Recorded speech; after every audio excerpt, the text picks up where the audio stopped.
हो जाएगा, नहीं तो फिर वो इरिवर्सिबल फेज में चले जाता है और इम्प्रूव नहीं होता।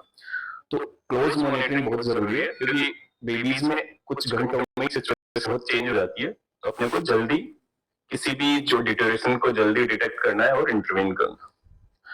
तो सबसे पहले अपनी स्टार्ट करते हैं बेबी के एनवायरनमेंट से, जो इक्विपमेंट्स है उनकी मॉनिटरिंग, उसके बाद अब आएंगे बेबी की प्रॉपर मॉनिटरिंग। सो बेबी की जो एनवायरनमेंट है उसको कैसे मॉनिटर करना है, सबसे पहले अपन आते हैं वार्मर पे। तो वार्मर पे अपने को क्या क्या देखना है, जैसे अपन ड्यूटी पे है, नाइट ड्यूटी पे है, तो अपने को क्या क्या देखते रहना है वार्मर में। तो वार्मर में सबसे पहले अपने को मोस्ट इंपोर्टेंट है कि ये जो टेम्परेचर ये होता है सेट टेम्परेचर, रिक्वायर्ड टेम्परेचर, मतलब बेबी को अपने को चाहिए 36.5 डिग्री सेल्सियस, इतना टेम्परेचर अपने को चाहिए। तो ये तो सेट कर रखा है अपन ने, सेट टेम्परेचर।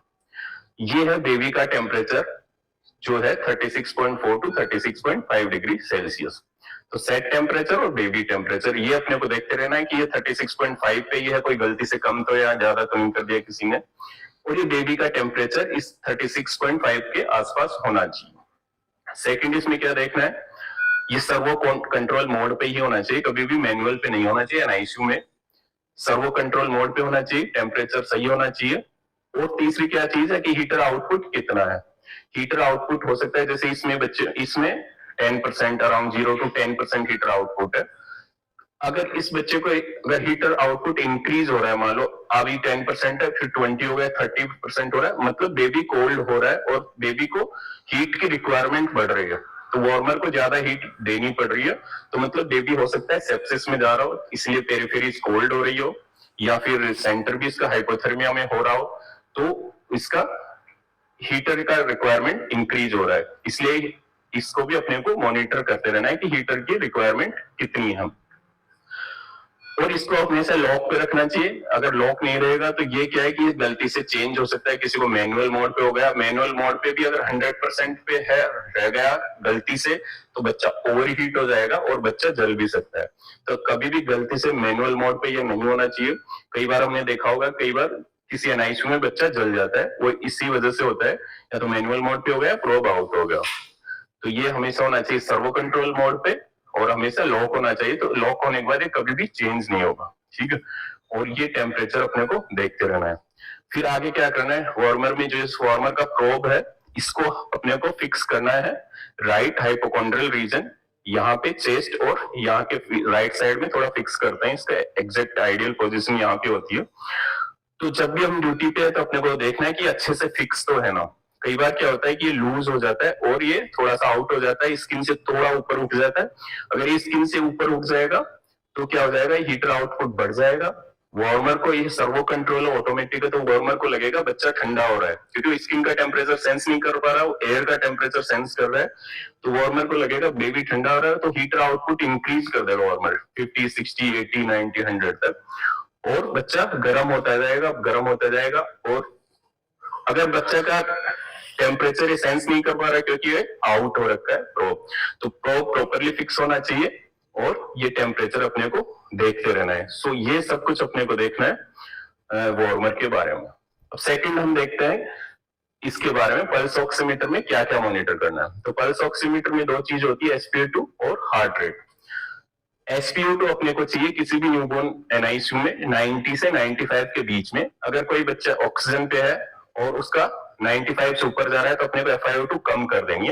अगर 21% पे 95 से ऊपर जा रहा है तो कोई प्रॉब्लम नहीं, उसमें तो कम कर नहीं सकते। पर अगर कोई ऑक्सीजन पे FiO2 ज्यादा है तो 95 से ज्यादा जा रहा है तो उसका ऑक्सीजन FiO2 कम कर लो। अपने को जस्ट चाहिए 90 से 91 टू 95 चाहिए अपने को, ठीक है।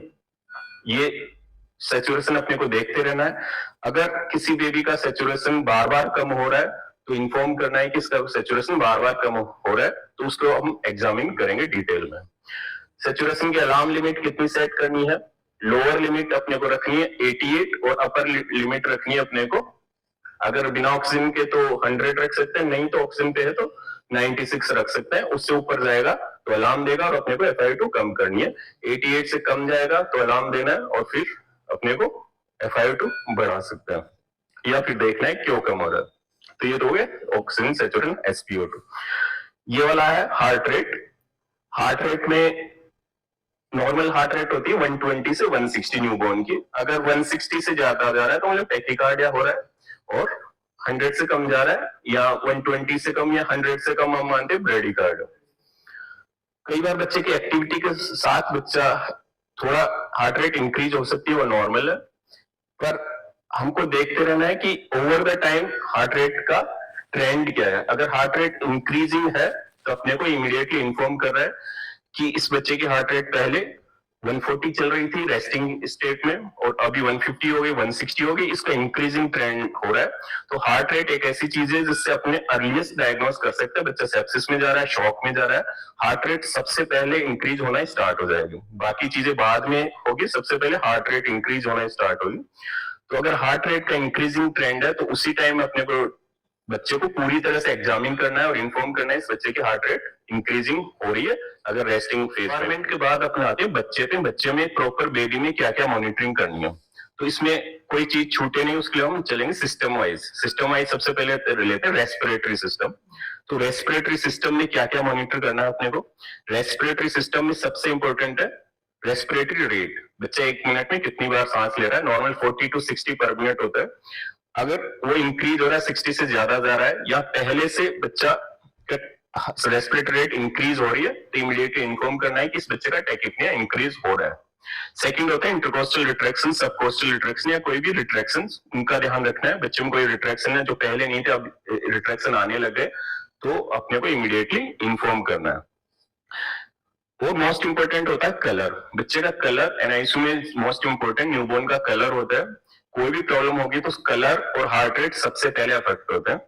जैसे ही बच्चे का कलर आप देख रहे हैं पिंक है, कलर बिल्कुल पिंक होना चाहिए। अगर बच्चे का कलर अभी पिंक है, आफ्टर 4 आवर्स आपने देखा है कि बच्चा थोड़ा डस्की या साइनोसिस हो रहा है या फिर पेल हो रहा है, तो इमीडिएटली इन्फॉर्म करना है। कलर, रेस्पिरेटरी रेट, रिट्रैक्शंस और फोर्थ चीज क्या आते हैं FiO2 रिक्वायरमेंट। FiO2 रिक्वायरमेंट अगर इंक्रीजिंग ट्रेंड है, पहले 21 पे था, अभी 25 रिक्वायरमेंट हो गई, फिर 30 हो गई, इंक्रीजिंग ट्रेंड है तो हमें इमीडिएटली इन्फॉर्म करना है FiO2 रिक्वायरमेंट इंक्रीज हो रही है, तो उसके क्या करना है। देन आते हैं सेकंड CVS पे। CVS कार्डियोवास्कुलर सिस्टम, उसमें मोस्ट इंपोर्टेंट हो गई हार्ट रेट, सेकंड वही हो गया कलर, और फिर हो गए पल्स वॉल्यूम।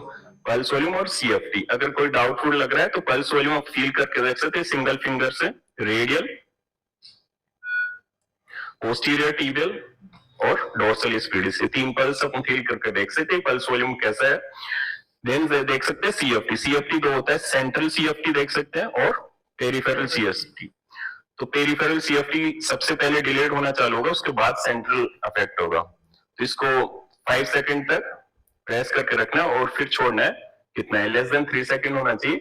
अगर डिलेड हो रहा है, पहले के कंपैरिजन में ज्यादा डिले हो रहा है, तो बच्चा शॉक में जा रहा है, तो अपने को इमीडिएटली इंटरवीन करना पड़ेगा। पल्स वॉल्यूम लो हो रहा है तो अपने को देखना है। ये हो गया CVS में। CVS में एक यूरिन आउटपुट भी देखना है, यूरिन आउटपुट डिक्रीज हो रहा है तो मतलब बच्चा शॉक में जा रहा है, ठीक है, तो यूरिन आउटपुट भी ध्यान रखना है। देन नेक्स्ट आते हैं अपने एब्डोमेन और GI में। एब्डोमेन या GI में मेन क्या ध्यान रखना है, एब्डोमेन डिस्टेंशन का ध्यान रखना है। कोई प्रीटर्म बेबी है, फीड पे है, एब्डोमेन डिस्टेंशन का ध्यान रखना है। कभी भी अपने को रेगुलर NG एस्पिरेट करके नहीं देखना है। अगर बच्चे का डिस्टेंशन लग रहा है या बच्चा वॉमिट कर रहा है तो ही अपने को NG एस्पिरेट देखना है, नहीं रेगुलरली NG एस्पिरेट नहीं करना है। एब्डोमेन डिस्टेंशन के लिए वॉच रखना है, बच्चा स्टूल पास कर रहा है या नहीं कर रहा है, कितनी बार स्टूल पास कर रहा है वो देखते रहना है। अगर एब्डोमेन डिस्टेंशन लगती है तो ही अपने को एब्डोमेन गर्थ मॉनिटर करना है, रेगुलरली एब्डोमेन गर्थ मॉनिटर करने की कोई जरूरत नहीं है।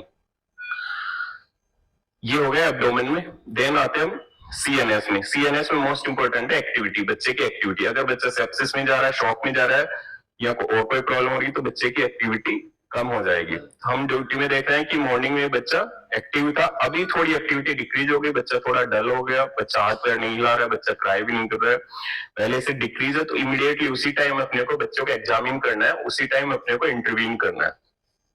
तो मोस्ट इंपोर्टेंट हो गई एक्टिविटी। सेकंड हो गया कोई सीजर्स अगर एब्नॉर्मल मूवमेंट है तो उनको इन्फॉर्म करना है, सीजर लाइक एक्टिविटी कोई लग रही है, एंटीरियर फ्रंटल को देखते रहना है कि फुल तो नहीं है। ये हो गया CNS में। देन आते हैं फ्लूइड और इलेक्ट्रोलाइट बैलेंस में। उसमें फ्लूइड में क्या देखते हैं, फर्स्ट चीज तो यूरिन आउटपुट, वो अपन रिकॉर्ड करते ही हैं, और urine output ml per kg per hour में रिकॉर्ड करना है, कितना हो रहा है, कम तो डिक्रीजिंग ट्रेंड है या इंक्रीजिंग ट्रेंड है।